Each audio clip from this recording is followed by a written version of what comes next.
વડોદરાના Vasna road fire brigade પાસે bike પર ગાંજાનું વેચાણ, 2 કેરિયર પકડાયા હતા. સપ્લાયરને વોન્ટેડ જાહેર કરાયો હતો. વડોદરાના વાસણા રોડ વિસ્તારમાં ખુલ્લામાં 2 યુવકો બાઇક પર બેસીને ગાંજો વેચતા હોવાની વિગતોને પગલે પોલીસે દરોડો પાડી 2 કેરિયરને ગાંજાના જથ્થા સાથે ઝડપી પાડ્યા હતા. જ્યારે ગાંજાના સપ્લાયર ફૈઝલ ઉર્ફે માંજરો રોશન ફ્લેટ વાસણા રોડને વોન્ટેડ જાહેર કર્યો છે.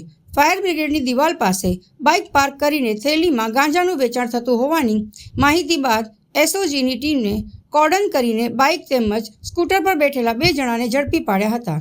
પોલીસની પૂછપરછમાં એકનું નામ વિજય બોધાભાઈ મારુ, રાધિકા સોસાયટી વાસણા રોડ, મૂળ રહેઠાણ ભાવનગર, અને આકાશ મહેશભાઈ માછી, ગાયત્રીનગર વારસિયા, મૂળ માલસર શિનોર ખુલ્યું હતું. બંને પાસેથી 1,500ની કિંમતનો 158 ગ્રામ ગાંજો તેમજ પ્લાસ્ટિકની થેલીઓ મળી આવી હતી.